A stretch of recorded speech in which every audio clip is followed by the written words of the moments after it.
నమస్తే, welcome to our channel. ఏపీని పారిశ్రామికంగా అభివృద్ధి చేసే దిశగా ఏపీ ఐటీ మానవ వనరుల శాఖ మంత్రి నారా లోకేష్ తన శక్తికి మించి కష్టపడుతున్నారు. మొన్నటి ఎన్నికల్లో టీడీపీ నేతృత్వంలోని కూటమికి ప్రజలు రికార్డు మెజారిటీతో విజయం కట్టబెట్టగా టీడీపీ అధినేత నారా చంద్రబాబు నాయుడు సీఎం గా బాధ్యతలు చేపట్టిన సంగతి తెలిసిందే. చంద్రబాబు కేబినెట్ లో కీలకమైన విద్యాశాఖతో పాటు ఐటీ మానవ వనరుల మంత్రిత్వ శాఖలను తీసుకున్న లోకేష్ రాష్ట్రానికి పెట్టుబడులను ఆకర్షించడమే లక్ష్యంగా సాగుతున్నారు. ఇందులో భాగంగా ఇప్పటికే 10 రోజుల పాటు అమెరికాలో పర్యటించిన లోకేష్ అక్కడి దిగ్గజ కంపెనీలన్నింటినీ చుట్టేశారు. అంతేకాకుండా ఏపీలో ఆయా కంపెనీల కార్యకలాపాల ప్రారంభం, విస్తరణకు సంబంధించి ఉన్న అవకాశాలు, ఆ దిశగా ముందుకు వచ్చే కంపెనీలకు తమ ప్రభుత్వం నుంచి అందే సహకారం, ఏపీ నూతన పారిశ్రామిక విధానం తదితరాలపై డీటెయిల్ ప్రెజెంటేషన్ ఇచ్చి వచ్చారు. ఇక ఆ కంపెనీల నుంచి ఏదైనా సంకేతాలు వస్తాయా అన్న దిశగా లోకేష్ బృందం ఎదురు చూస్తుంది. ఇలాంటి కీలక తరుణంలో రిటైర్డ్ ఐపీఎస్ అధికారి, సిబిఐ మాజీ డైరెక్టర్ వివి లక్ష్మీనారాయణ 2 రోజుల క్రితం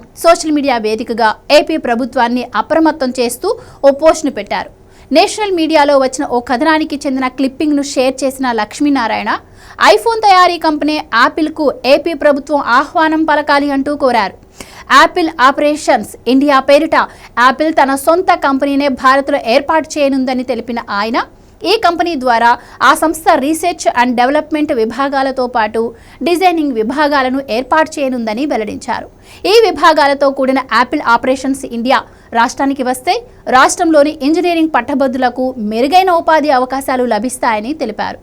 ఈ సదవకాశాన్ని వదులుకోరాదన్న లక్ష్మీనారాయణ యాపిల్కు తక్షణమే ఆహ్వానం పలకాలి అంటూ ఏపీ ప్రభుత్వానికి సూచించారు. అమెరికాకు చెందిన దిగ్గజ కంపెనీ యాపిల్ ఇప్పటికే భారత్లో తన కార్యకలాపాలను మొదలుపెట్టింది. తన ఫ్లాగ్షిప్ ఉత్పత్తి అయిన ఐఫోన్తో పాటు ఇతర యాక్సెసరీస్లను కూడా యాపిల్ భారత్లో తయారు చేస్తోంది. అయితే ఈ కార్యకలాపాలను సదరు సంస్థ తన సొంతంగా చేపట్టడం లేదు. ఫాక్స్కాన్ అనే ఓ సంస్థ ద్వారా ఐఫోన్ల తయారీ, ఇతరత్ర కార్యకలాపాలను ఆ సంస్థ కొనసాగిస్తోంది. ఈ తరహా కార్యకలాపాలను యాపిల్ సంస్థ అమెరికాతో పాటు చైనా, మరిన్ని దేశాల్లో కూడా కొనసాగిస్తోంది. అయితే పరిశోధన, అభివృద్ధి, డిజైనింగ్ విభాగాలను మాత్రం ఆ కంపెనీ ఇతర కంపెనీలకు ఇవ్వటం లేదు.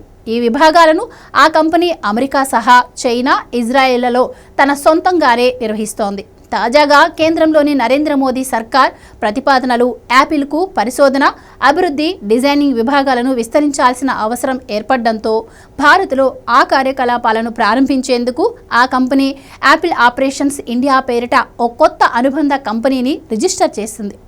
ఈ కంపెనీ పూర్తిగా యాపిల్ సొంత కంపెనీగానే కొనసాగనుంది. ఇక ప్రస్తుతం ఫాక్స్కాన్ కంపెనీ యాపిల్ ఐఫోన్ల తయారీ కోసం తమిళనాడులో ఫ్యాక్టరీని నడుపుతోంది. మరో 2 కంపెనీలు కర్ణాటక వేదికగా ఐఫోన్ల తయారీని చేపడుతున్నాయి. అయితే కొత్తగా యాపిల్ తన సొంతంగానే ఏర్పాటు చేయనున్న R&D డిజైనింగ్ యూనిట్ను ఎక్కడ ఏర్పాటు చేయనుంది అన్న విషయంపై ఆసక్తి నెలకొంది. ఇలాంటి కేంద్రాల ఏర్పాటుకు ఏపీ ఎకనామికల్ క్యాపిటల్ విశాఖపట్నం అనుకూలంగా ఉన్న విషయాన్ని ఇప్పటికే లోకేష్ బృందం పలు ఐటీ కంపెనీలకు తెలిపింది. అమెరికా పర్యటనలో భాగంగా లోకేష్ యాపిల్ కంపెనీని కూడా సందర్శించారు. ఈ నేపథ్యంలో యాపిల్ కంపెనీ తన సొంత కంపెనీ యూనిట్ను భారత్లో ఏర్పాటు చేసే విషయాన్ని ఏపీ ప్రభుత్వం వద్ద తప్పనిసరిగా ప్రస్తావించే అవకాశాలున్నాయి. ఇక దీనిపై లోకేష్ బృందం ఇప్పటికే దృష్టి సారించినట్టుగా తెలుస్తోంది. మొత్తంగా ప్రస్తుత పరిస్థితులను బట్టి చూస్తే ఈ యూనిట్ ఏపీకి వచ్చేందుకు అవకాశాలు అధికంగా ఉన్నాయని చెప్పక తప్పదు.